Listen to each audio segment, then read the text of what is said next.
What's happening? It's your boy Reminisce. I'm back again with another video, and today I want to show you guys my mix template that I created for Cubase. Cubase 14 is what I'm using right now, but I was using this on previous versions, and it's just been modified, latest and greatest. I added some things, and I just want to go through it. And you guys can do the same thing if you're running Cubase or any other DAW. The concepts of creating a template is the same, and I've mentioned before in my other videos. I highly recommend you guys create templates, because as a workflow tool, it's untouchable, man. Like, I can get stuff done very quickly because everything is there ready for me, and I'll show you and I'll go through this. So as you can see on the screen, we'll go from the top, kind of like bottom down. On the top, we've got a marker track. That's basically coming in here anywhere, hitting a marker. As you can see right there, I can put them, obviously when I'm mixing, I'll put the audios, I'll import all the audios, and I'll start using the markers necessary. I can use them for certain spots, or what I like to do is go in intro, outro, verse one, hook. I kind of like doing that so I have a visual idea of what's going on. The reference track here is basically what it is. It's a reference track. So what I'll put in here is the rough mix.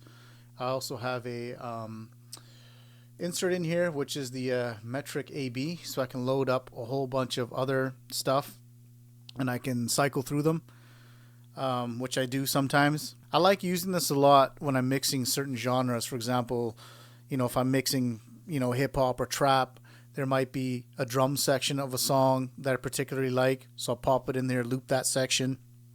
There might be the vocals I like of a different song. I'll pop that song on here and loop that section, so I can go through, kind of pick and choose what I like. Or like I said, I could just pop in the reference and use that as a reference point when actually mixing the record. So I've got options there, which is really, really nice. Stereo, nothing happening here. I do have like some stuff here to see what kind of LUFS or RMS I'm hitting, and I'll turn those on occasionally just to see what's going on. Mix bus, we can go through that. I got a bunch of inserts on the mix bus that I have the option of using. I don't use everything. Very rarely I do. The SSL is definitely one that's used on every single mix that I do. I love this thing. I come from an SSL background, so I just love the sound. And this is on every single mix I've put out, for forever, basically. I've got the Ozone 11 Dynamics. I've got this set up into 3 different bands. It's just multi-band compression, really. This is a basically turn it on, turn it off sort of thing. I don't touch these parameters very rarely.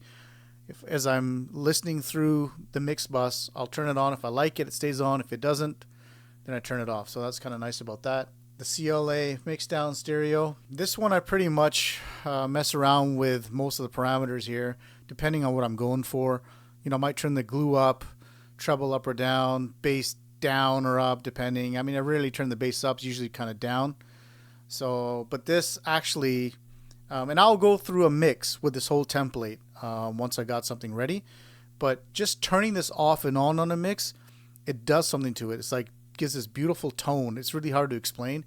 If you have this, just try. Don't even touch this stuff. Just turn it on your mix bus or turn it off, and you trust me, you'll hear the difference. So I really like this plugin. I got the slate tape machine on the mix bus here, just there, just in case if I need it. I've been messing around with the black box. I don't really use this much, but it's got a really nice sound to it. I do enjoy that. Shadow Hills, again, one of those things. I'll turn it on, turn it off if I like it. Great. I've got this, which I really love. As you can see, I got a bit of width going on, and I'll mess around, with the EQ depending on what I hear. Typically in MS mode, but again, is there just in case. And last on the chain is the Ozone Maximizer. When I'm running mixes or I'm sending off mixes to clients, I'll crank the hell out of this so they got something hot to listen to. But I do mix through this, but near the end of it, it's pretty much not doing anything. I really like the IRC3 Crisp. Sounds really nice to me. But I don't really mess with anything else. This is just there for just glue if I need it. And of course, those mixes going out to clients for them to approve. So that's pretty much it for that one. On the bottom of my mix bus, I do have the Insight plugin. I love this thing just to see where my levels are at. And I also have the metric AB just in case. I mean, I don't really use it on there, but it's there. It's got some stuff I can look at, some spectrums, correlation, stereo imagery. So it's not too bad. I like this plugin a lot. Now the fun stuff is how I basically set my session up. And you've got basically 4 folders here, and I'll break these down. Right here we start off with drums, and these are all the drums that I kind of use in my session. Color coordination is a big thing for me too, and I've done this in the previous video.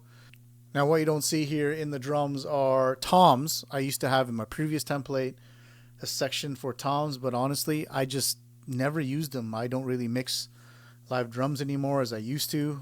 That's kind of like a dying art per se, but it's just a matter of putting in percussion, I guess, you know what I mean, or I can create some other stuff pretty quickly.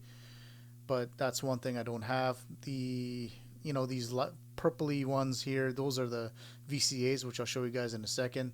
So that's the drums. Next is bass. Again, as you can see, you got your bass tracks, parallel compression tracks, and all your auxes all in the bass folder there. And I'll go through the routing again specifically. I'll show you an example of one, but I just want to go through the tracks. From bass you got music, and in music I've got specific folders. So you've got the all music, basically aux or bus. So all these guitars, pianos, leads, synths, pads, sound effects, they all dump into that aux right there, and then out the mix bus.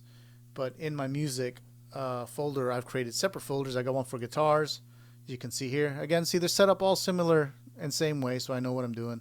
Guitars, bass, blue, B, blue, piano, purple. Sure, sounds good, you know what I mean? As you can see. Leads, I left the leads yellow. Below the leads, I got my synths. Below the leads, I got my synths. And then under the synths, I got some pads. I've kept those separate because these are more kind of like, you know, more in the mix per se. And the pads are typically further, and I just wanted separate control of them just because I can. And last on the bottom there, we got sound effects. This stuff I keep for like risers, you know, sound effects, cars, noises, vinyl, whatever it may be. I put that in there. And then below that, music, I got my vocals. So vocals at the bottom for me. And vocals I've always used like this blue color. And I've got the all Vox bus where all these vocals dump into. And then below that I've got lead vocals. Again, same setup exactly. I got hooks, background vocals, ad libs, and vocal chops. So there you go. And then finally, last but not least, I've got all my effects, and I'm going to show you guys kind of like what's going on there, how I set my effects up. Alright, so let's get into some of the nitty gritty of the template. I'll show you through the mix window. What's really nice about Cubase 14 now is with this mix window, you got access to fader controls, routing, insert, sends, everything all in one window, which is really nice. I'm just gonna zoom this up a bit so you kind of get an idea of what's going on. I already showed you the mix bus, kind of went through some of the plugins that are on there. They're disengaged at the moment, but you will notice some plugins that are engaged, and those are all the parallel compression buses or auxes that I have. So it's pretty much for me is, you know, getting everything set and leveled, and we'll go through one of them right now. So let's just take, you know, the drums parallel compressions.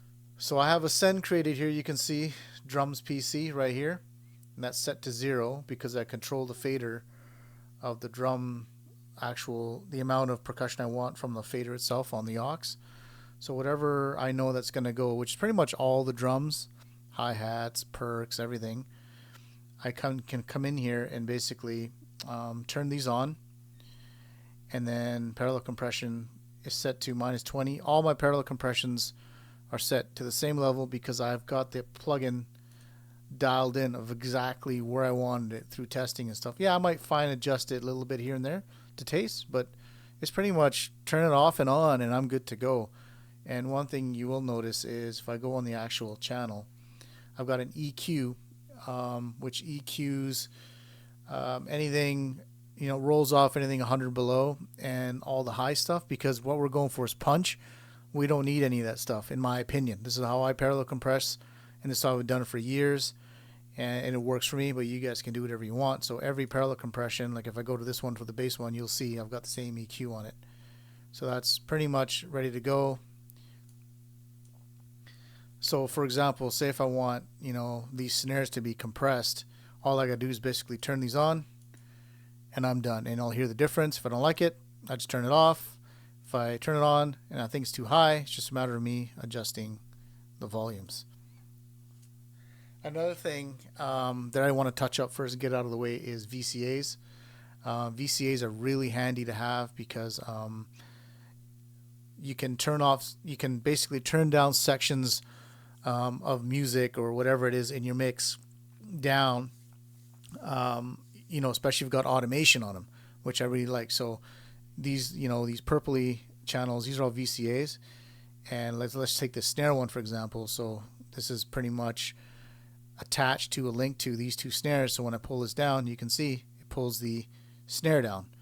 I'll be honest with you, I rarely use these just because I've gotten the habit of manually doing things, but there's precaution in my template. I can hide these. It's just a matter of going into the top left here, visibility, and I can go in and, you know, turn stuff off and on, which is really nice. I can go in here and come in here, basically turn these off. So you can see, if you look down here, there's the kick. I can disable it. Now it's gone. So it's really handy. I'm just going to quickly scroll here. You guys can kind of jot down of what you know, I have in terms of plugin choices. It varies. It changes. I do have, for example, if we go to the vocals, I do have on one, I have this chain of stuff that I tend to use most of the time. And again, these are all pretty much set up and ready to go. Like for example, the Pro MB, it's set for multiband compression. It's just dialing it in with the thresholds and stuff like that. So it's very easy for me to get, you know, a good rough, you know, a good solid rough mix fairly quickly, which is nice. Last but not least, let's get into the effects. I've got a bunch of effects already ready to go, and as you can see, these are all engaged, and it's just a matter of me, you know, coming in here. Say for example, I want some reverb on this guy. I just got to go in here, pick the reverb I want. Let's say the Brocasti, flick it on, and dial in the amount, and I'm done. So it's a nice thing about the template, and we can go through the effects. As you can see, I've got, you know, spreader is basically, you know, the old doubler for widening. Everyone's seen this. I've got an exciter just if I want that sheen on the high end. There's other plugins too. This is one that I use just because I've been using it for so many years.